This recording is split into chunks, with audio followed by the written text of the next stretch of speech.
नरेंद्र मोदी जी के कार्यकाल में लोग ये सोच रहे थे कि हम बहुत अच्छे से जिंदगी बिताएंगे, हमारा देश जो है एकदम बढ़िया विकास करेगा, किसी को कोई तकलीफ नहीं होगा। लेकिन नरेंद्र मोदी जी के सरकार में तो बहुत सारा सिस्टम ऐसी थी जो कि लोग उम्मीद कर रहे थे, लेकिन वो पूरा सिस्टम है एकदम बिल्कुल भ्रष्ट हो चुका है। सबसे पहले तो महंगाई को लेकर के, सबसे पहले बेरोजगारी को लेकर के, उसके बाद जो खाने पीने वाला चीज है काफी ज्यादा एकदम धराशायी हो चुका है। लोग इससे उम्मीद तोड़ दिए। लेकिन तीसरी चौथी बात पे आते हैं तो ये अब पूरा देश का बात आ चुका है।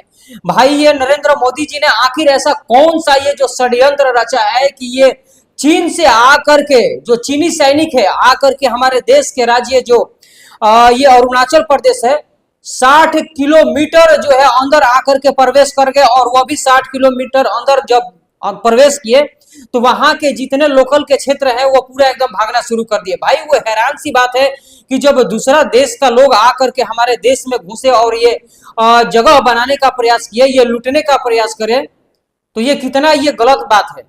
अब जरा सोचिए कि वो अरुणाचल प्रदेश का जो क्षेत्र होगा, जो इलाका होगा, जिस क्षेत्र में वो लोग रहते होंगे, अब वो कहाँ जाएंगे? 60 किलोमीटर तो थोड़ा सा होता नहीं है। लेकिन इसमें जो है एकदम बहुत बड़ा साजिश हो सकता है। मैं ये बात क्यों कह रहा हूं? क्योंकि अभी इस बात को याद कीजिए कि वही प्रधानमंत्री जो हर देश का दौरा करते हैं, और देश का दौरा करते हैं इस वजह से कि जिस देश के माननीय प्रधानमंत्री या राष्ट्रपति से मिले तो शायद उनके जो है कि एकदम खास निजी दोस्त बन जाए।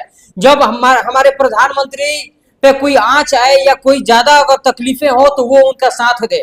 लेकिन यहाँ साथ देने के बजाय या उनसे मिलने के बजाय अब यहाँ ये तकलीफ हो चुका है कि देश भी गुलाम बनने पे अब तैयार हो गया है। अब देश गुलाम होकर के ही रहेगा, चाहे आप लोग माने या ना माने। लेकिन यही आप कांग्रेस के जमाने में इस तरीके से तकलीफ नहीं सहते थे, ना महंगाई से, ना बेरोजगारी से, ना किसी भी चीज से नहीं सहते थे। लेकिन जो आपने उम्मीद किया ऐसे प्रधानमंत्री पे, जो 2014 से लेकर के यहाँ पे आपने 29 तक दावे किए हैं कि हम प्रधानमंत्री को इन्हीं के रूप में देखना चाहते हैं, नरेंद्र मोदी जी का, तो अब आपको गुलाम बनने में देरी नहीं होगा। आज तो अरुणाचल प्रदेश की बात आई, लेकिन कल तक आपके घर तक बात आएगा। आप जिस भी राज्य से रहते हो, लेकिन उस राज्य में अब हर देश के, चाहे वो चीन हो, चाहे अमेरिका हो, चाहे जापान हो, चाहे इंडोनेशिया हो, चाहे ये पाकिस्तान हो, अब हर देश के जो सैनिक हैं वो आपके इंडिया में प्रवेश करेंगे। अब ये स्टार्ट हो गया है।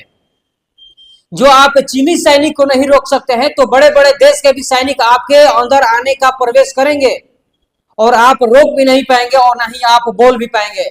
आपने कभी भी जो है, आपने अभी तक जो है माननीय प्रधानमंत्री जी का ट्वीट नहीं देखा, ना जो बीजेपी के बड़े बड़े नेता लोग हैं, ना जो राजनाथ हैं और ये गृह मंत्री जो संभाल रहे हैं, ना मतलब कोई भी बड़े बड़े नेता लोग इस पर टिप्पणियां नहीं किए। और यहाँ पे शर्म सी ये बात है कि हमारे देश के जो जवान हैं, जो सरहद पे अभी तक जो खड़े रहते हैं, जो उनके बदौलत हम लोग रोटियां खाते हैं और चैन की नींद सोते हैं, आज वो उठा बैठी कर रहे हैं, कान पकड़ करके उठा बैठी कर रहे हैं। ये शर्म सी आनी चाहिए देश के नेताओं को कि किस गर्त में इस देश को ले जा रहे हैं कि हमारे बॉर्डर पे सिक्योरिटी के रूप में जो हमें रक्षा करने के तौर पे वो लोग खड़े रहते हैं, आज वो उठा बैठी कर रहे हैं चीनी सैनिकों के सामने। जरा सोचिए कि हमारा देश किस गर्त में जा रहा है। ये कांग्रेस के जमाने में इस तरीके से ऐसा नहीं होता था, जो कि ये देखने का समय आ चुका है ये नरेंद्र मोदी जी के सरकार में।